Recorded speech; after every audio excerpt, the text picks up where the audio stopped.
porque nós estamos saindo de uma porção, Raia Sara, e estamos entrando na 6ª porção. Essa semana nós já começamos a estudar a porção Toledot, que significa gerações. Ela encontra-se lá em Gênesis, a partir do capítulo 25, verso 19, já é a nossa nova porção. Toledot aqui, a expressão aqui está no plural, significa o quê? Proles, nascimentos, gerações. Então é uma continuidade de Raia Sara, a vida de Sara. O verbo aqui é gerar. Ele tem no hebraico a expressão layad, que significa dar luz, gerar, produzir frutos, procriar. Então você vai perceber que refere-se à geração de filhos e de uma descendência. Segundo os rabis, a gente percebe isso aqui, que tem o personagem principal aqui de Toledot é Isaac. É interessante que os comentaristas da Torá dizem assim: Isaac só teve uma porção para ele. Abraão teve 3, Abraão e Sara tiveram 3, Jacó vai ter 6 porções, mas isso não diminui a importância de Isaac, pelo contrário. Segundo os rabis, ele só tem uma porção porque ele simplesmente obedeceu a ordem prescrita para ele. Ele não murmurou em tempo algum daquilo que foi estabelecido para ele. Por isso que se restringe a uma porção, Toledot, gerações. Ele tem aqui como personagem principal Isaac, herdeiro e sucessor de Abraão na aliança com Adonai. Isaac, irmãos, ele alcançou aqui a estatura de uma oferta de elevação. Ele alcança a estatura de um corban, um presente para Adonai, cujo objetivo é o quê? Aproximar aquele que vai ofertar, que é o ofertante, a oferta que ele mesmo de Adonai. Há uma unidade do filho com o pai para se apresentar a Adonai. Esse era o objetivo daquele que vai ofertar. Isaac toma essa característica para si e ele alcança a estatura de uma oferta, de um presente para Adonai. E essa qualidade gera para ele a condição de ser reconhecido por Adonai, e por toda a Bíblia você vai perceber, ele gera para ele uma condição de ser reconhecido como filho único, que em hebraico é Yahid. Filho único, ele é compreendido como aquele a quem estás unido por um laço de amor essencial. Um laço de amor essencial. Essencial é aquilo que não pode faltar. É aquilo que é vital para mim e para a sua vida. Ele é reconhecido como filho único. Ele gera para ele essa condição. Quando ele alcança a estatura de uma oferta para Adonai, de um presente. Nós vamos ver isso daqui a pouco. Ou, no grego, unigênito, que significa único do seu tipo. O termo aqui é grego, é monôgenes, que vem da raiz gemano, que quer dizer procriar ou gerar, para trazer gerações. Vai comigo lá em Gênesis capítulo 22, por favor. Você vai ver aqui, nós estamos voltando um pouquinho só, para você ver que ele aqui, por isso que os rabis falam que ele tem só uma porção, uma paraxá, mas essa porção vai dar à nação de Israel o corpo que ela precisa, que são as suas gerações, através de Jacó.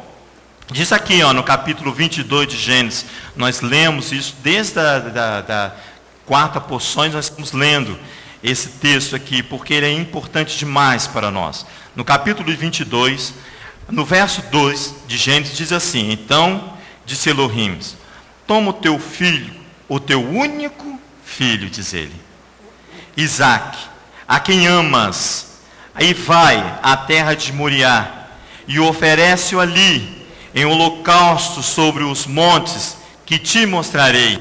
Toma então o teu filho, diz outra versão.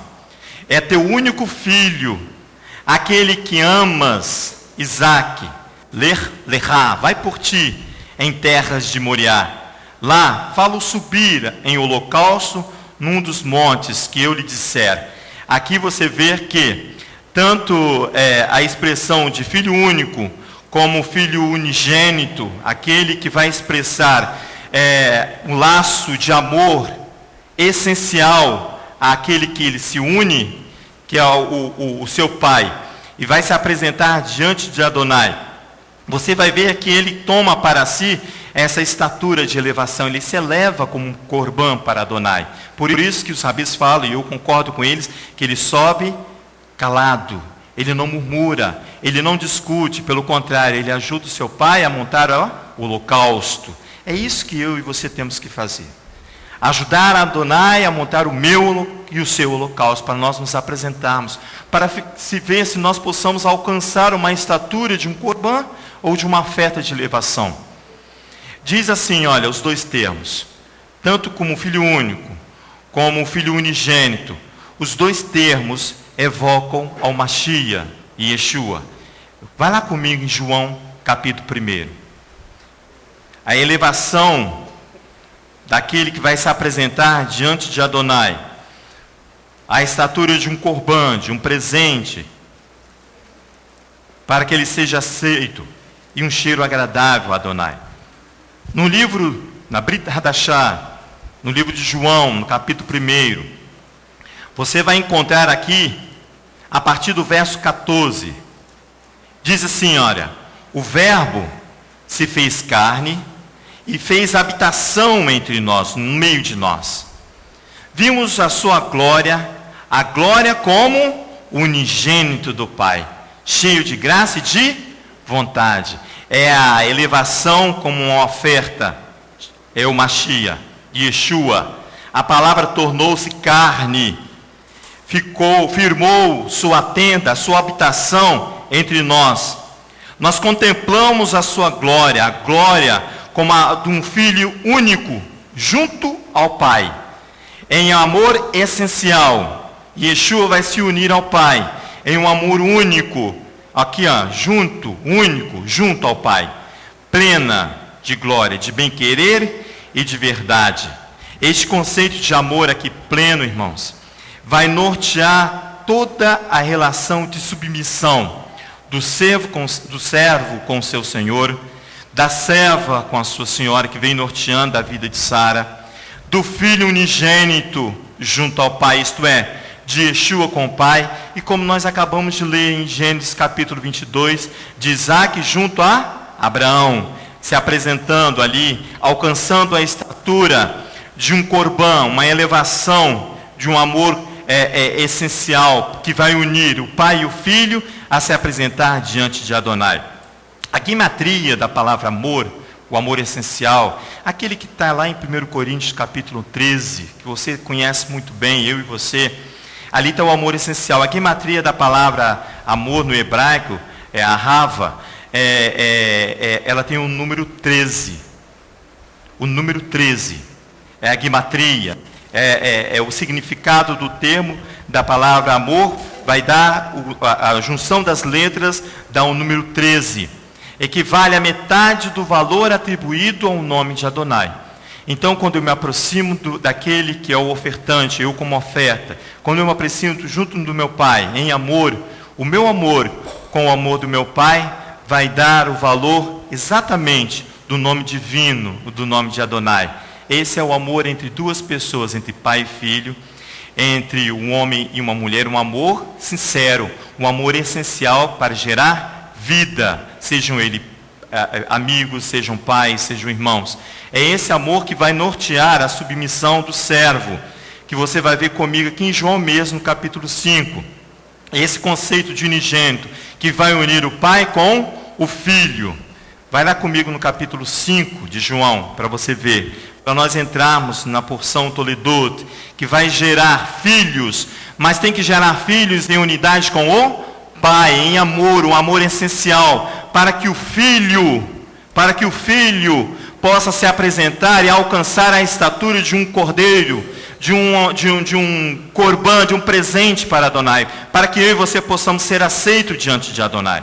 No capítulo 5 de João, se você for lá a partir do verso 19, você vai ver o amor pleno em submissão ao Pai. Yeshua aqui, ele vai iniciar um pensamento e vai concluir um pensamento dizendo que o Filho nada pode fazer, senão aquilo que vê o Pai fazer. E Yeshua diz que ele não pode fazer nada se ele não estiver junto do Pai, se ele não estiver junto em amor pleno ao Pai. É assim comigo e é assim com você. Você e eu não podemos fazer nada se nós não estivermos junto com aquele que vai abonar as nossas faltas, as nossas falhas. Isso é, o seu proceder, o meu e o seu. No capítulo 5, a partir do verso 19. Quer ver? Vamos lá fazer a leitura ali. 19, aqui ó, Yeshua vai responder aos seus irmãos judeus. Ele diz assim, ó, em verdade, verso 19. Em verdade vos digo, que o Filho, por si mesmo, não pode fazer coisa alguma, ele só pode fazer o que vê o Pai fazendo. Porque tudo que o Pai faz, o Filho faz igualmente. É esse amor que vai aproximar Isaac de Abraão. É esse amor que os rabis dizem que ele só tem uma porção, a paraxá que fala dele, porque ele simplesmente fez exatamente aquilo que o Pai ensinou. E Yeshua vai ensinar a mesma coisa, ao verso 20. Porque o Pai ama, é o amor essencial, o Filho. Ele mostra tudo o que faz. E ele mostrará maiores obras do que essas, para que vos maravilheis. Pois assim como o Pai ressuscita e vivifica os mortos, assim também o Filho vivifica quem quer. O Pai a ninguém julga, mas deu ao Filho todo o juízo. Por quê? Porque o Filho anda junto ao Pai. Ao 23, para que todos honrem o Filho como honra o Pai. Quem não honra o Filho, não honra o Pai que o enviou. Em verdade vos digo, que quem ouve a minha palavra e crê naquele que me enviou, tem a vida eterna, a garantia do Mashiach. E não entrarás em condenação, mas passou da morte para a vida, ressurreição dos mortos. Aquele que crê na minha palavra, faz adesão ao meu Pai, se aproxima do meu Pai. Ele vai ser queimado no altar, vai ser queimado totalmente no altar, como foi ensinado hoje pela manhã, para mim e para você. Vai ser totalmente incinerado no altar e vai ser aceito como oferta em cheiro suave, não é isso que Paulo nos ensina? Para que nós possamos nos apresentar em sacrifício vivo e agradável ao Pai. O verso 25 diz assim, em verdade vos digo, que vem a hora, e já chegou, irmãos, em que os mortos ouvirão a voz do Filho de Elohim. E os que ouvirem, viverão. Assim como o Pai tem a vida em si mesmo, assim também concebeu ao Filho ter a vida em si mesmo. E lhes deu autoridade para julgar, porque é o Filho do homem.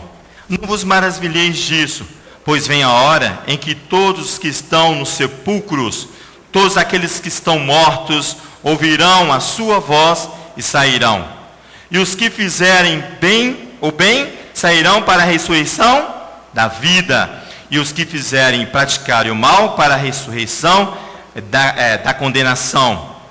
Ele vai concluir o pensamento. Eu não posso fazer nada de mim mesmo. Como ouço, assim julgo. E o meu juízo é justo, pois não busco a minha vontade, mas a vontade do Pai que me enviou. Essa é a escolha soberana de Adonai, que eu e você não podemos relutar contra ela. É a escolha soberana de Elohim.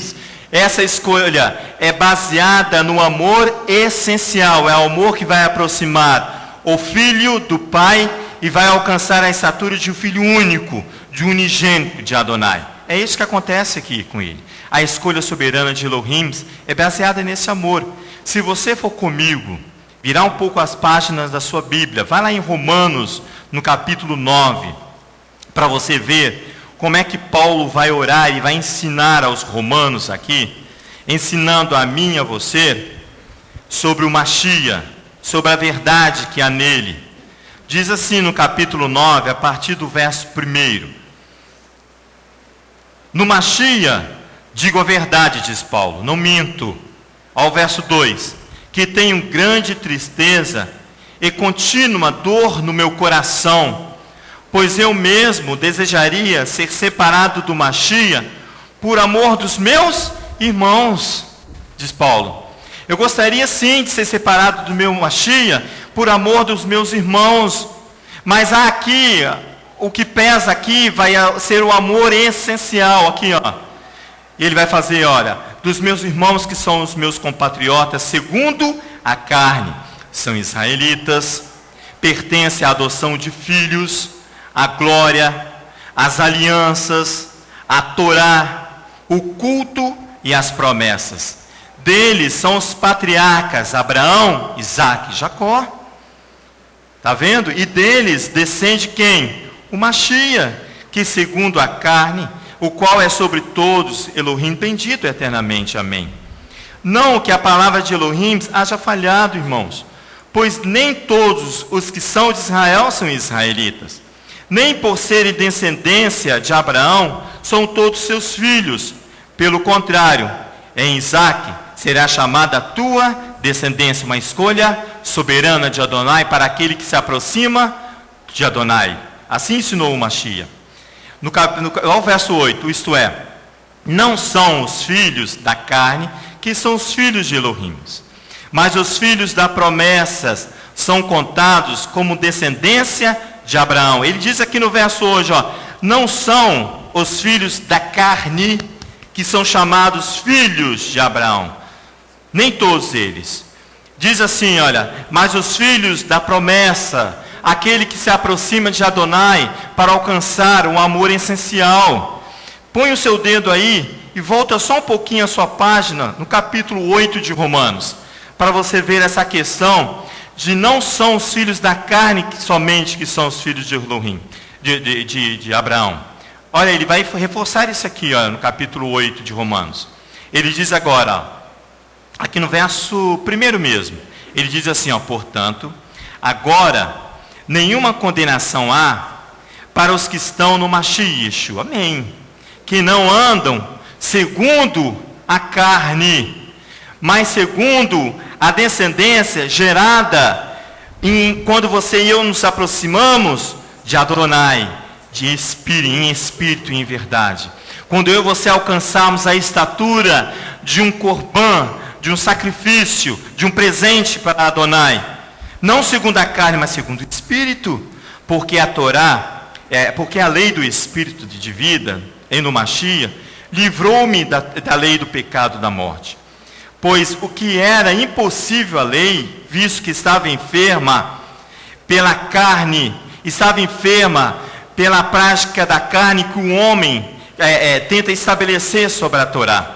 Elohim, enviando o seu Filho em semelhança da carne do pecado, pelo pecado condenou o pecado na carne, para que a justiça da Torá se cumprisse em nós, que não andamos segundo a carne, mas segundo o quê? O Espírito. Os que são segundo a carne inclinam-se para as coisas da carne, mas os que são segundo o Espírito para as coisas do Espírito. A inclinação da carne, irmãos, é morte, mas a inclinação do Espírito é vida e paz. A inclinação da carne é inimizade contra Elohim, pois não é sujeita à lei de Elohim. A Torá não é sujeita à Torá, nem a verdade pode ser.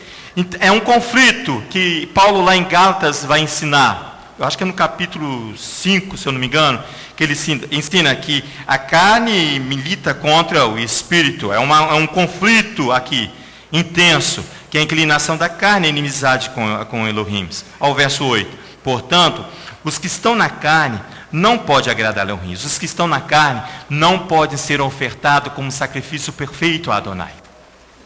Por isso que tem que vir por altar e deixar queimar, incinerar por completo a minha e a sua natureza carnal.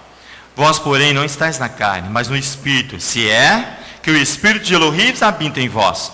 Mas se alguém não tem o Espírito do Mashiach, esse tal não é dele. Mas se o Mashiach está em vós, o corpo, na verdade, está morto por causa do pecado, Baruch Hashem, mas o Espírito vive por causa da justiça.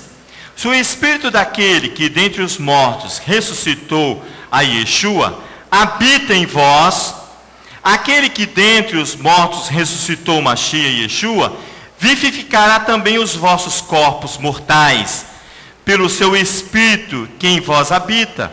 De maneira que, irmãos, somos devedores, não à carne, para viver segundo a carne, para viver segundo as concupiscências da minha carne, para viver segundo o desejo que há em mim e há em você. Não. Somos devedores, pois, se viverdes segundo a carne, morrereis. Mas pelo Espírito mortificardes a obra, corpo, vivereis. Porque todos os que são guiados pelo Espírito de Elohim são filhos de Elohim. Todos aqueles que são guiados pelo Espírito de Adonai são considerados filhos de Adonai. Todo aquele que se aproxima de Adonai em um amor essencial alcança a condição de ser um corban, um sacrifício perfeito a Adonai, assim como Isaac foi, assim como o nosso Mashiach se apresentou. Ao verso 16, o mesmo Espírito testifica com o nosso Espírito, que somos filhos de Elohim. Se nós somos filhos, logo também somos também herdeiros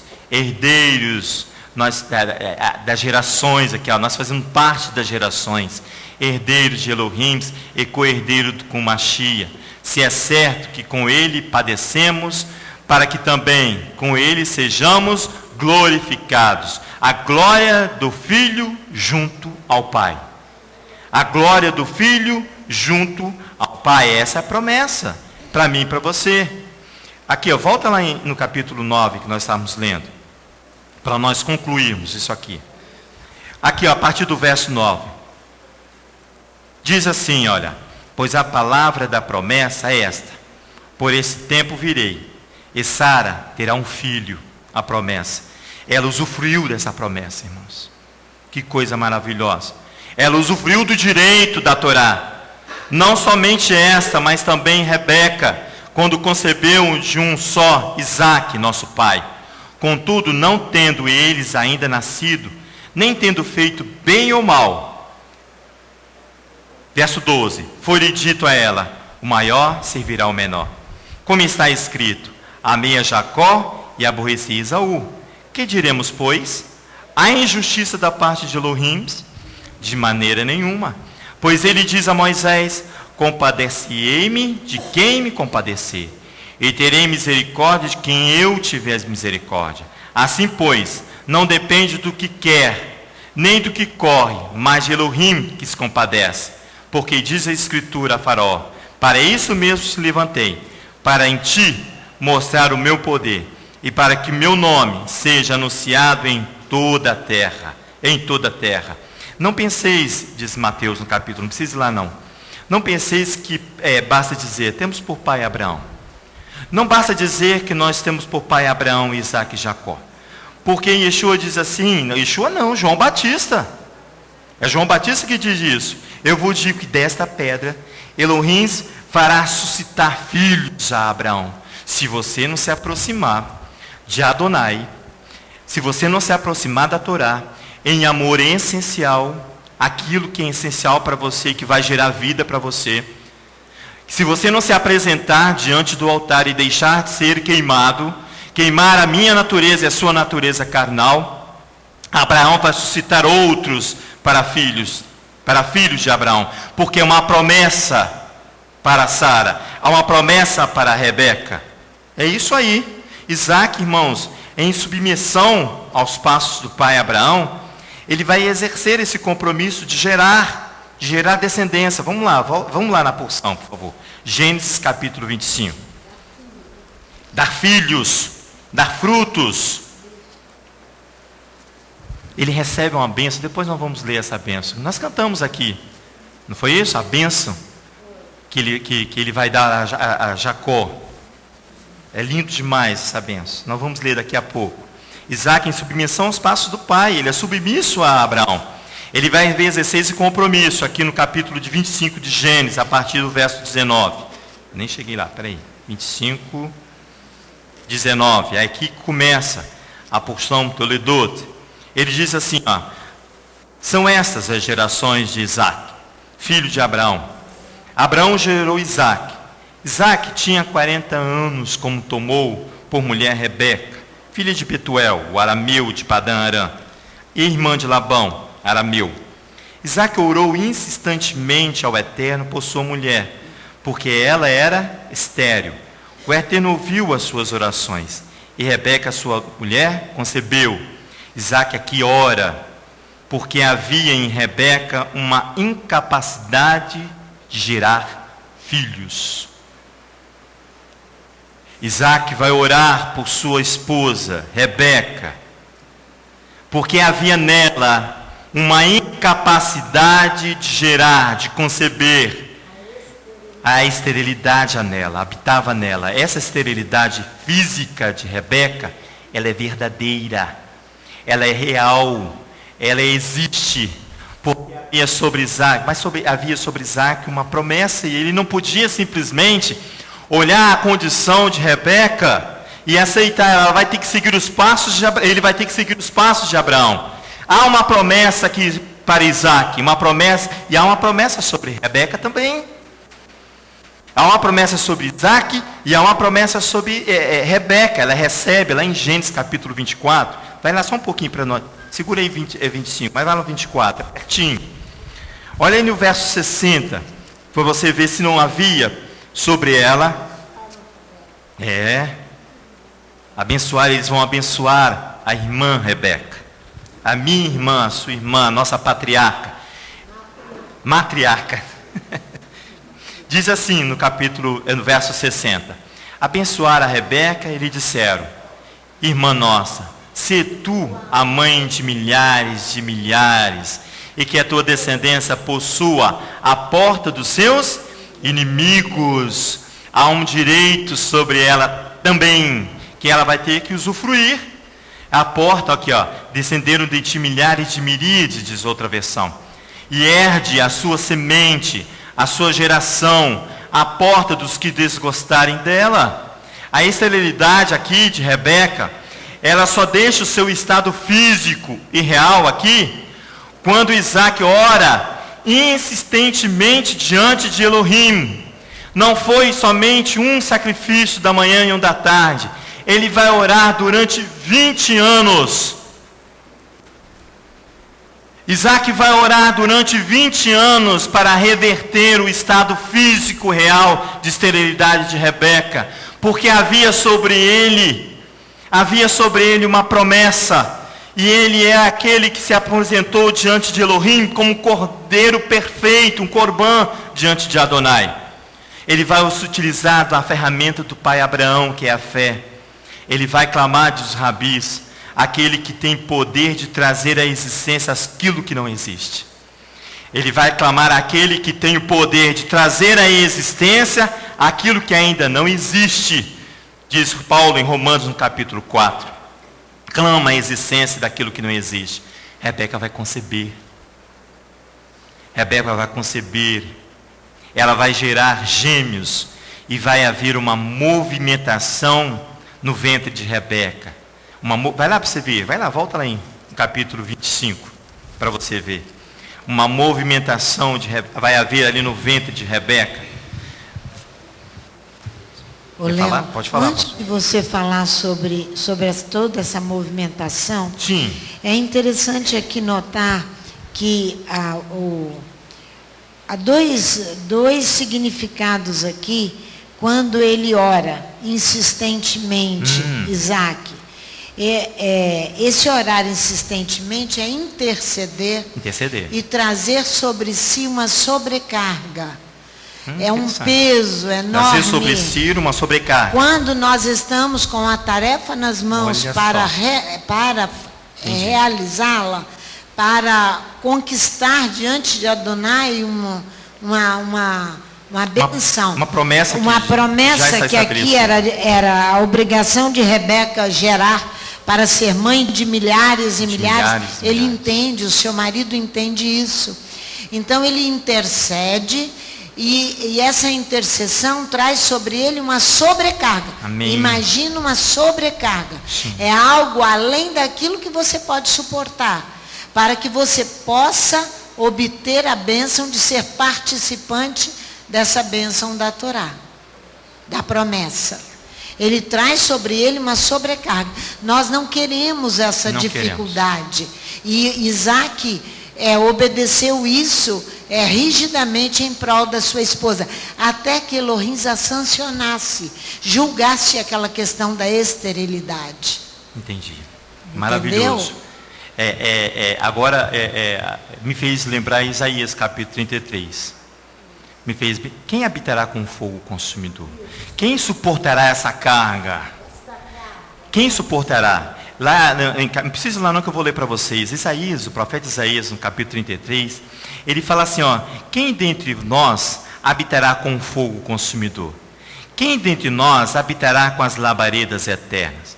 E quem anda em justiça e o que fala em retidão? Esse aqui é o verdadeiro amor na habitação, aquele que vai habitar com amor essencial diante de Adonai. Vai suportar esse peso, essa carga que virá sobre aquele. Porque você não pode fugir da obrigação da Torá. Da responsabilidade. A obrigação continua na Torá. E nem do direito você pode não querer. Você tem o direito, mas você tem a obrigação. Você tem que requerer e manter os dois. Você tem que manter os dois. Por isso que ele vai orar insistentemente. Ele vai trazer sobre si esse peso. Mas ele vai ser ouvido. Vai lá para você ver. Volta lá em Gênesis capítulo 25. Olha o verso 22, irmãos. Ela concebeu. Verso 22 do capítulo 25 diz assim: os filhos lutavam no ventre dela. E ela disse: por que isso está acontecendo comigo? E foi perguntar a quem? Ao Eterno. Eterno lhe disse: 2 nações há no teu ventre. 2 povos se dividirão das tuas entranhas. Um povo será mais forte do que outro povo. O mais velho tem que ser submisso ao mais novo. O mais velho servirá ao mais novo. Aqui, vem até o verso 23 aqui. Elohim é que vai estabelecer aqui para ela a condição. Há 2 reinos, diz ele aqui. Há 2 reinos em outra versão. Em tuas entranhas se dividirão. Uma nação se fortalecerá e a maior servirá a menor. Há no ventre dela uma movimentação devido à legitimidade sucessória. Já no ventre, ela vai sentir esta mesma pressão que o Jacó recebe. Durante a gestação, Isaac recebe. Na sua gestação, ela recebe. Quando ela vai fazer o quê? Ela não vai direto ao sacerdote, ela vai diretamente a Elohim, que foi a promessa estabelecida para ela, por ele. Ela vai questioná-lo e ele vai responder. A resposta é simples, ele fala assim, que há 2 reinos em tuas entranhas. Te dividirão, uma nação fortalecerá e a maior servirá a menor. É Elohim que vai estabelecer essa legitimidade sucessória já no ventre de Rebeca. Como foi realizado lá em Isaac, quando ele diz assim, Isaac será bendito a todas as gerações, lá no capítulo 25. O autor aqui, de Gênesis, esclarece que há no ventre dela uma oposição a gêmeos, através de uma expressão fisiológica, com características físicas, vai expressar o caráter de cada um. Você vai entender pelas expressões fisiológicas que vai haver característica diferente entre os gêmeos e que virão identificar as 2 personalidades através das suas características físicas. Elohim vai expor essa característica física para mim, para você, para que eu possa entender e facilitar o entendimento, porque há 2 nações lutando no ventre de Rebeca. Porque aqui a luta aqui é por uma legitimidade sucessória, aquele que vai ser o sucessor. Então há aqui 2 personalidades diferentes e antagônicas. Então vai haver um confronto entre eles. Volta aí o capítulo 25, a partir do verso 24, dá continuidade à leitura. Cumprindo os dias que desse à luz, havia gêmeos no seu ventre. Saiu o primeiro, olha essas características, ruivo, todo vestido de pelo. Por isso lhe chamaram Esaú, o Adoni. Depois saiu o irmão, agarrado com a mão ao calcanhar de Esaú. Por isso lhe chamaram Jacó. Tinha Isaac 60 anos quando Rebeca deu à luz. Então, de 40 anos de idade que ele começou a orar. Rebeca vai dar à luz quando ele tem 60 anos de idade, então 20 anos orando, e ela vai conceber, carregando o peso e intercedendo, e isso, da intercessão. A constituição aqui, o que eu quero falar aqui? Que há um embate inicial aqui, entre Esaú e Jacó. Esse embate inicial aqui, você viu que há duas características que nós vamos comentar um pouquinho. Essas duas características é para o direito da primogenitura. Há um direito natural da primogenitura. Se você é primogênito, você tem o direito garantido pela Torá. Você não pode desfazer do direito, nem das obrigações. Lembra que eu falei para você? Que Sara, ela é honrada com Provérbios capítulo 31, porque ela tinha os direitos e as suas obrigações, e ela usufruiu dos dois, por isso que ela é louvada pelo seu marido, e o teu marido a louva, não é isso? Ela é louvada por o seu senhor, isso, pelo seu marido. A constituição jurídica aqui do primogênito está fundamentada pelo princípio do vigor físico, da virilidade do homem, a primeira potência que o homem tem, quando tem o teu filho homem, não é assim? Muitos homens, quando tem o teu filho, o primeiro filho é homem, eles vêm apresentar a toda a sociedade, olha, ele fala para todo mundo, ele nasceu um varão, não é assim? É porque é a força varonil do homem. Essa é a constituição jurídica, lá em Gênesis, capítulo 49, verso 3, e em Deuteronômio, capítulo 21, tem essa legislação. Vamos lá para você ver, mas eu não vou me prolongar. Vai lá para você ver no capítulo 21 de Deuteronômio. Aqui está legitimada a constituição jurídica da Torá, do direito à primogenitura, no verso 15, do capítulo 21 de Deuteronômio, na Torá. Se um homem tiver, verso 15, duas mulheres, uma quem ama e a outra quem não ama, e ambas derem filhos, o primogênito for filho da desprezada, no dia em que repartir os bens entre os seus filhos, não poderá dar o direito de primogenitura ao filho da amada, preferindo-a do filho da desprezada, que é o primogênito. Mas reconhecerá por primogênito o filho da mulher não amada, dando-lhe a porção dobrada dos bens. Esse filho é o primeiro fruto do seu vigor, da sua potência física, e a ele pertence o direito da primogenitura. É o princípio físico da força física, viril. Esse conceito está expresso nas características de Esaú. Ele é ruivo, a expressão em hebraico é adimone. O nome evoca sangue, vermelho, dam. O termo evoca ainda a tribo de Edom, que são inimigos constantes, eu acho que permanentes, né? De Israel, é Edom. Os edomitas têm como característica viver uma vida abastarda, com prazeres físicos, por isso que a postura aqui, a primogenitura é da força viril do homem. Então, aqui, ó, é a característica de Esaú, vermelho. Olha, a principal característica desse confronto é que o opositor de Jacó, que vem agarrado no calcanhar do seu irmão, muitos comentaristas cristãos erram muito, gravemente, quando diz que Jacó é um enganador. Não, quando ele sai agarrado ali, ele recebe o nome de Jacó, é porque é aquele que vai dar as mesmas caminhadas do teu pai, ele vai agarrar no calcanhar, porque ele vai seguir as mesmas pisadas, ele vai estar no calcanhar de Jacó. Você vai ver que ele vai segurar no calcanhar de Jacó, aqui na questão da primogenitura. De Esaú, perdão, meu irmão. De Esaú, estou errando demais, né? De Esaú. Vamos lá. Diz assim no capítulo 25, verso 27. Cresceram os meninos. Esaú tornou perito caçador, homem do... Gênesis 25. Nós continuamos a leitura, verso 27. Você vai ver aqui que a principal característica desse confronto aqui, do opositor de Jacó, Esaú, ele era autoconfiante em não colocar resistência diante da simplicidade de Jacó. Aqui, ó, verso 27, ó, cresceram os meninos. Esaú tornou-se perito caçador, homem do campo, ao passo que Jacó, homem sossegado, as características, habitava em tendas. Isaque, que tinha gosto pela caça, amava Esaú, mas Rebeca amava Jacó. Jacó tinha feito um guisado quando Esaú chegou do campo, muito cansado. Disse Esaú a Jacó: deixe-me, peço, comer desse guisado vermelho, porque estou muito cansado.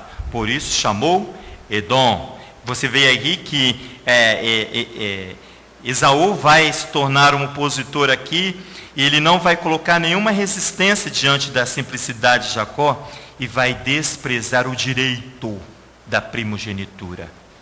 Você não pode, nem eu, desprezar o direito estabelecido na Torá.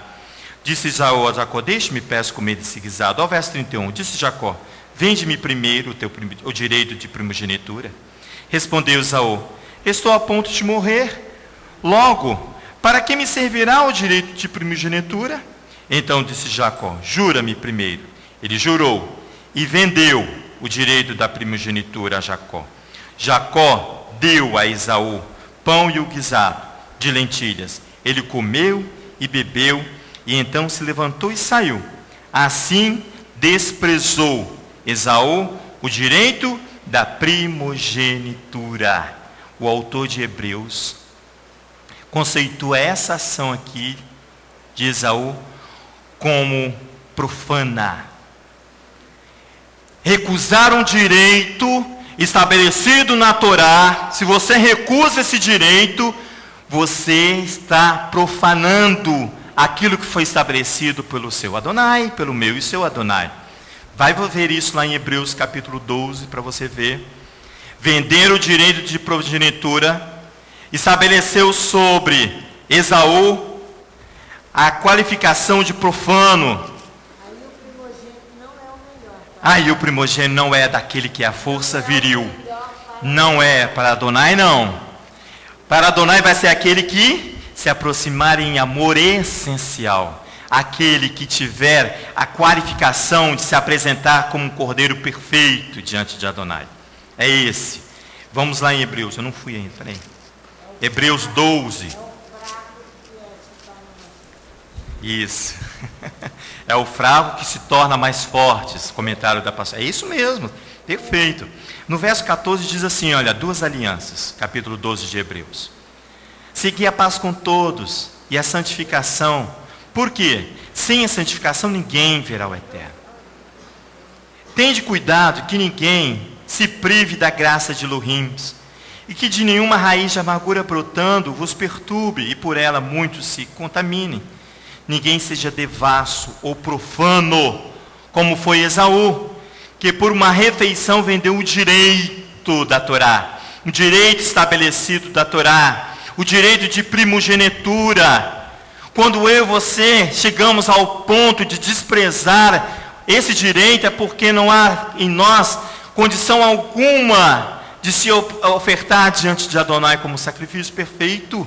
Não tem condição. Irmãos, quando os profetas veem essa condição humana, minha e sua, eles entram em parafuso, em alfa, né, como a pastora fala.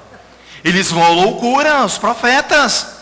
Se você vê como que grita o profeta Malaquias diante dessa questão, vai lá comigo, por causa da recusa do direito estabelecido na Torá. O profeta vai ficar louco aqui, irado. Vai lá para você ver em Malaquias capítulo 1. É a raftará da porção. Malaquias. Peraí.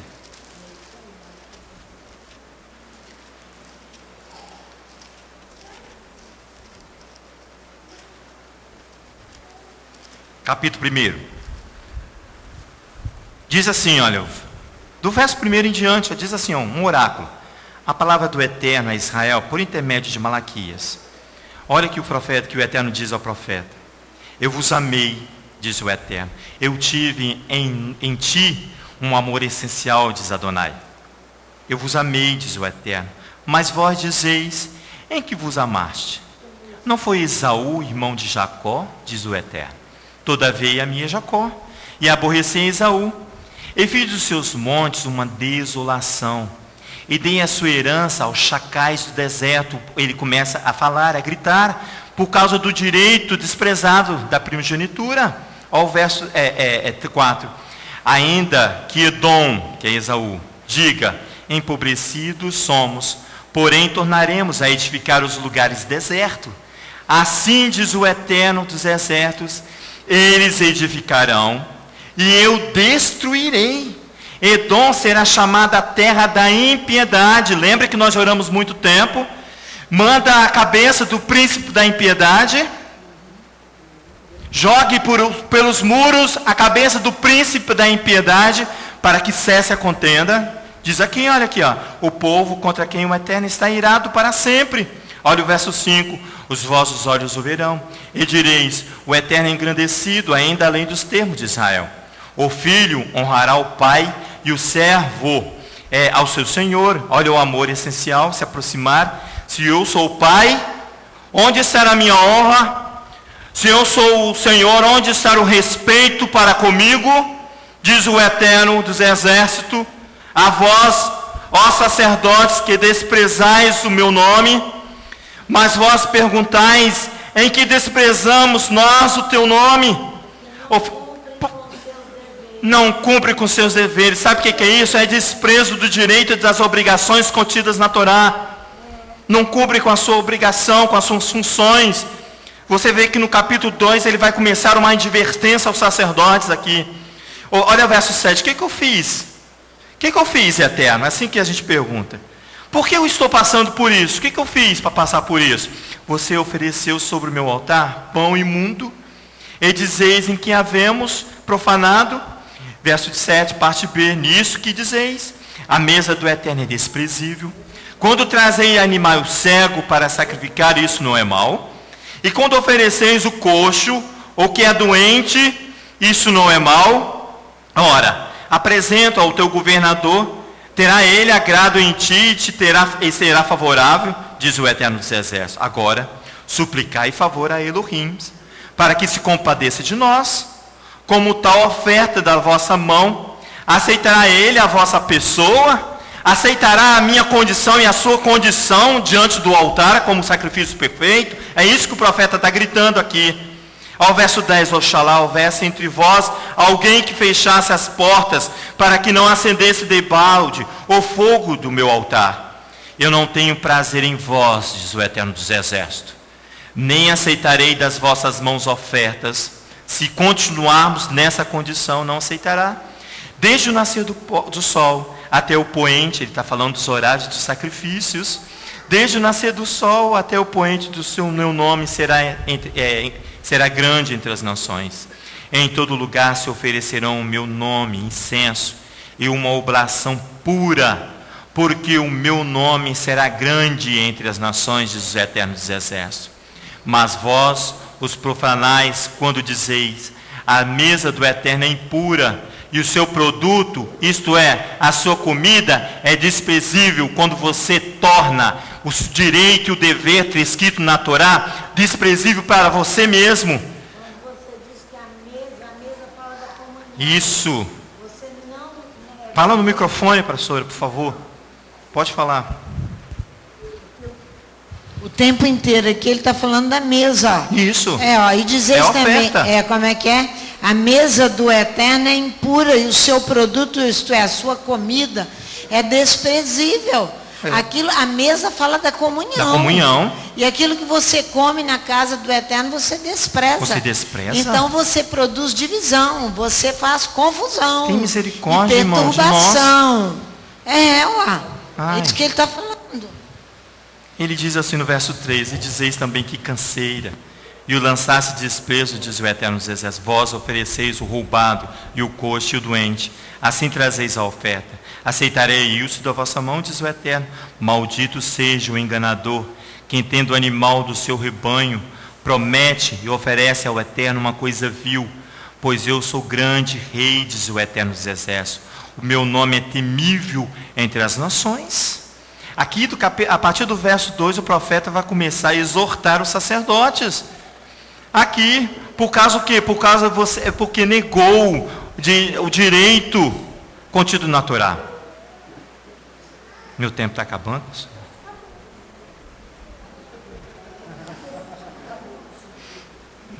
Irmão, Jacó sabia desse direito de primogenitura. E Esaú incluía o dever do privilégio de oferecer sacrifícios da família. O direito da primogenitura, segundo os rabis, incluía o dever do privilégio, pastora, de oferecer sacrifício pela família. Um dever que Esaú desprezou. Um dever que Esaú desprezou do primogênito, de se aproximar de Adonai para oferecer sacrifício. Eu não falei que Jacó estava no calcanhar dele? Ele vacilou com o direito da primogenitura e se pôs diante, eis-me aqui, para oferecer, para alcançar a estatura do pai Isaque, como a estatura de um corbã. Aos olhos de Jacó estavam na possibilidade de aproximar-se de Adonai, irmãos, de adquirir a estatura de oferta de elevação de corbã, cujo objetivo é aproximar-se do ofertante e da vítima, para se aproximar do Elohim vivo. Observa aqui a bênção que ele vai receber, irmãos. Vou ter que pular, vamos lá para a bênção. As Berahot, como diz os nossos irmãos, em Gênesis capítulo 27. Gênesis 27. Espera aí. Isso. Vamos à leitura no verso 25. Então disse, está vendo? Ele vai, é isso que ele está almejando, irmãos. Ele não queria dinheiro, ele não queria riqueza, ele não queria o direito físico da primogenitura de bens. Ele queria tirar o direito de se aproximar-se de Elohim para oferecer um corbã ao eterno Elohim de Israel. Verso 25, capítulo 27, diz assim, disse ele, fazei chegar isto para perto de mim, diz Jacó, para que eu lhe coma a caça de meu filho, para que a minha alma te abençoe. Chegou-lhe, e ele comeu, e trouxe-lhe também vinho, e ele bebeu. Então lhe disse Isaque, seu pai, aproxime-te agora e beija-me, filho meu. Ele se aproximou, você vai ver que ele vai se aproximar, você vai entender agora do amor essencial. Ele se aproximou e beijou. Quando sentiu o cheiro das vestes dele, Isaque o abençoou, dizendo, eis que o cheiro do meu filho é como o cheiro do campo. E o Eterno abençoou. Olha a bênção que ele foi almejar. Assim, pois, Elohim te dê do orvalho do céu, da gordura da terra, da abundância do trigo e do mosto. Sirvam-te os povos, e nações se encurvam a ti.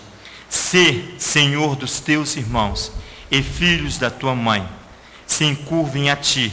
Malditos sejam os que te amaldiçoarem, e benditos sejam os que te abençoarem.